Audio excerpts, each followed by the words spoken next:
Selamat datang di kelas menulis komedi. Pada materi hari ini kita akan mulai dalam satu pertanyaan sederhana. Apakah komedi bisa dipelajari?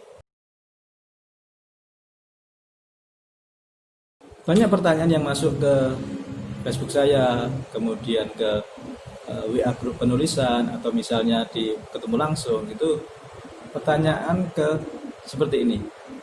Bang, saya ini orangnya serius. Apakah saya bisa menulis komedi? Saya ini di tongkrongan, di kelas itu nggak lucu. Apakah bisa menulis komedi? Dan saya selalu menjawab bisa. Karena komedi itu adalah sebuah seni. Seni itu bisa dipelajari. Bahwa ada orang yang punya bakat di dunia seni atau di dunia komedi itu punya bakat, iya. Tapi bagaimanapun juga dia harus belajar, dia harus membuat sebuah karya. Bagaimana kemudian dia menulis sebuah buku komedi atau membuat esai komedi, atau kemudian dia menulis menjadikan itu dalam sebuah adegan panggung di stand up komedi, ada proses belajarnya di sana. Oke, perkenalkan, saya Roni Safa, saya penulis komedi, saya sudah menulis sejumlah buku. Ada Mereka Bilang Gua Playboy, ada Fiksi Mini Facebook, kemudian buku yang pertama saya tulis adalah Facebook Love Story. Pertanyaan berikutnya, bagaimana komedi itu dipelajari? Singkatnya adalah bagaimana kita merespon terhadap sebuah buku komedi atau film komedi atau mungkin stand-up komedi, kemudian kita belajar dari sana. Itu cara yang lebih mudah. Kita ATM gitu ya, kalau dalam bahasa Ki Hajar Dewantara, amati, tiru, modifikasi. Kita membaca buku, kita kemudian mempelajari gaya bagaimana dia menulisnya, kemudian bagaimana dia membangun karakter, membangun konflik, kemudian gimana kita menyisipkan komedi di antara adegan-adegan tersebut, dan kemudian bagaimana kita mengemas menjadi sebuah karya, buku, stand up komedi, video, dan sebagainya. Sebenarnya itu sudah terjawab. Sebagai contoh, ketika saya lihat sebuah buku gitu ya, sebuah buku komedi, saya akan mempelajari ini bagaimana penulis membangun sebuah kelucuan. Kalau saya nonton film komedi, saya akan melihat bagaimana karakter ini menciptakan sebuah konflik menciptakan sebuah kelucuan itu sebagai bagian dari interaksi karakter-karakter di dalamnya. Kemudian apakah lucu ini bisa dipahami oleh semua penonton di bioskop dan sebagainya. Itu bahkan saya tulis di catatan Facebook saya atau di situs saya, sehingga itu saya merupakan proses belajar. Oke, atau kita kembali lagi ke penulis-penulis yang sudah punya nama dan bagaimana mereka belajar. Hilman Hariwijaya, penulis Lupus. Pada suatu kesempatan, Hilman Hariwijaya itu pernah bercerita bahwa dia punya guru menulis, yaitu Arswendo Atmawilota. Ketika Hilman memulai karirnya menulis di majalah Hai, kemudian menerbitkan Lupus, dia selalu merujuk kepada Arswendo Atmawilota, di mana waktu itu dia adalah redaksi dari majalah Hai di tahun-tahun 80-an gitu ya. Kita bisa melihat bagaimana Hilman Hariwijaya belajar. Generasi berikutnya Raditya Dika. Raditya Dika juga pernah bercerita bagaimana kemudian dia menulis ketika dia SD, kemudian dia membaca buku Lupus. Dia tidak hanya membaca buku Lupus, tapi dia juga mempelajarinya. Bagaimana kemudian diceritakan Raditya Dika membawa stabilo atau pulpen, kemudian dia menggarisbawahi kalimat mana yang lucu, adegan mana yang lucu, sehingga kemudian dia bisa melihat, oh, Lupus itu lucu karena di bagian atau di kalimat atau di adegan ini dia pelajari. Bahwa kemudian Raditya Dika juga pernah mengambil sebuah ketika belajar di luar negeri, dia juga ikut pelatihan short course komedi juga. Itu salah satu bagian bagaimana Raditya Dika menulis komedi. Di generasi berikutnya orang mulai belajar pada Raditya Dika. Kita melihat katakanlah Sirlisius, penulis komedi yang menerbitkan bahkan memfilmkan salah satu bukunya Relationship. Kemudian ada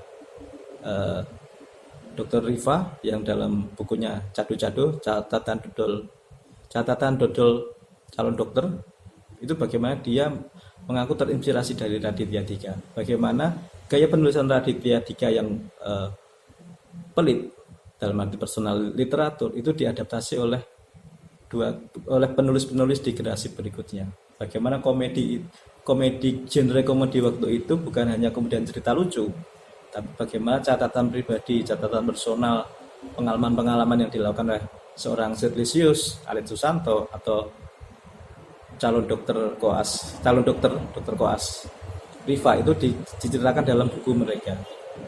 Nah, mereka adalah proses belajar. Dalam generasi berikutnya, ketika kita mengenal stand up komedi, setelah tahun 2011-12 booming di televisi, banyak komika yang menulis materi komedinya menjadi sebuah buku. Ada Viko, kemudian ada Benedion, ada Rahmat. Mereka menulis buku dan kebetulan saya membaca diantaranya. Mereka belajar ke Raditya juga melalui format stand up komedi. Kita tahu bahwa Raditya Dika adalah salah satu mentor dalam kompetisi di Suci ataupun Suja, sehingga stand up komedian ini juga selain belajar stand up komedi di panggung, mereka harus didasari oleh penulisan komedi, bagaimana menyusun kalimat, membuat kalimat efektif dan sebagainya.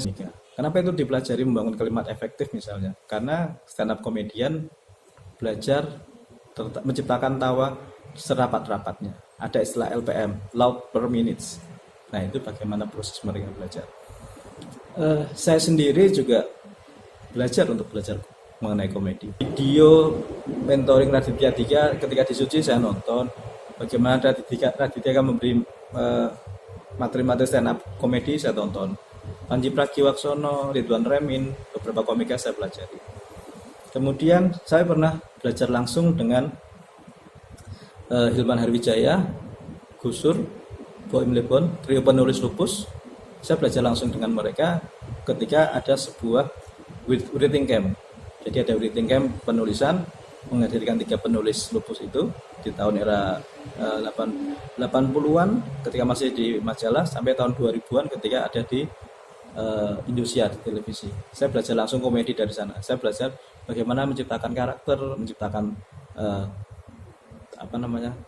pribadi tokoh itu seperti apa, sehingga ketika mereka muncul dalam situasi tertentu mereka bisa langsung menciptakan tawa.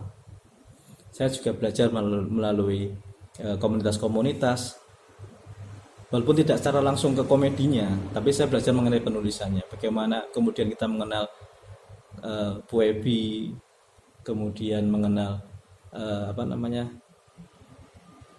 kalimat efektif, kemudian kita belajar apakah selingkung itu seperti apa dan sebagainya, sehingga basic penulisan itu tetap diperlukan bagi penulis komedi. Saya melihat bahwa banyak penulis komedi, terutama di media sosial misalnya, mereka mencoba melucu tapi basic penulisannya mereka masih lemah. Mereka tidak memperhatikan titik koma, kemudian kalimatnya bertele-tele sehingga kita tidak tahu subjek predikatnya, subjek objeknya mana, anak kalimat yang bermajemuk, bertingkat-tingkat dan sebagainya, sehingga untuk menciptakan tawa mereka harus berpikir dulu, dalam arti memahami kalimat itu susah. Ada pertanyaan yang kemudian muncul, Bang, saya ini orangnya serius, saya ini orangnya tidak suka ngelawak di tongkrongan, saya nggak pernah bikin bercandaan di tempat sekitar. Oke, fine. Pertanyaan adalah, komedi itu adalah sebuah karya. Komedi adalah kita nikmati dalam wujud buku, film, kemudian bangun stand up komedi atau sketsa video dan sebagainya. Itu adalah sebuah karya. Orang menikmati karya itu bukan personality atau kepribadian dari si kreatornya, si penulisnya. Misalnya, saya itu nggak lucu di tongkrongan. Saya ketika di kuliah atau di kelas itu nggak kemudian menjadi badut yang diketawain semua orang, atau menjadi orang yang kemudian melempar kata-kata yang celetukan yang udah lucu dan diketawain orang, enggak, saya enggak seperti itu. Tetapi ketika saya berkarya, saya menghasilkan sebuah buku, buku itu dinikmati orang dan saya mendapatkan testimoni bahwa buku itu lucu, mampu menghibur mereka. Bahkan testimoni menyatakan mereka harus cari waktu-waktu sela agar ketawa mereka enggak mengganggu orang lain. Enggak, ya seperti itulah. Nah, ketika saya berkarya melalui sebuah buku, saya mengambil jarak dalam arti kutip, orang menikmati karya saya, menikmati buku saya, bukan kepribadian saya yang bukan badut tongkrongan. Atau pertanyaannya, atau kita belajar lagi ke penulisan ya, Raditya Dika misalnya. Raditya Dika dia mengaku seorang introvert, dia canggung berada di keramaian. Dia bukan orang yang kemudian melawak di depan teman-teman sekolahnya, dia tidak tipikal seperti itu. Bahkan Hilman Hariwijaya dalam greeting camp tersebut, dia juga bukan orang yang kemudian interaktif, kemudian banyak bercerita, kemudian dalam cerita itu dia menimbulkan kelucuan sebagaimana dia menulis lupus. Dia tidak seperti itu. Justru Boim Lebon, partnernya Tandem, dan Gusur seringkali dalam trio penulis lupus itu, yang menghidupkan suasana adalah Boim. Sehingga tidak memberi jaminan bahwa penulis komedi itu orangnya lucu di tongkrongan. Enggak seperti itu. Enggak semua, walaupun mungkin saya yakin ada juga yang orangnya ramai di tongkrongan. Mungkin seperti kalau saya lihat Alit Susanto ya, dia punya komunitas motor dan sebagainya. Itu bisa jadi seperti itu. Tapi itu tidak memberikan bahwa penulis komedi itu harus lucu di tongkrongan. Katakanlah orang yang lucu di tongkrongan, dia sebenarnya punya bakat untuk komedi, hanya sebatas bakat.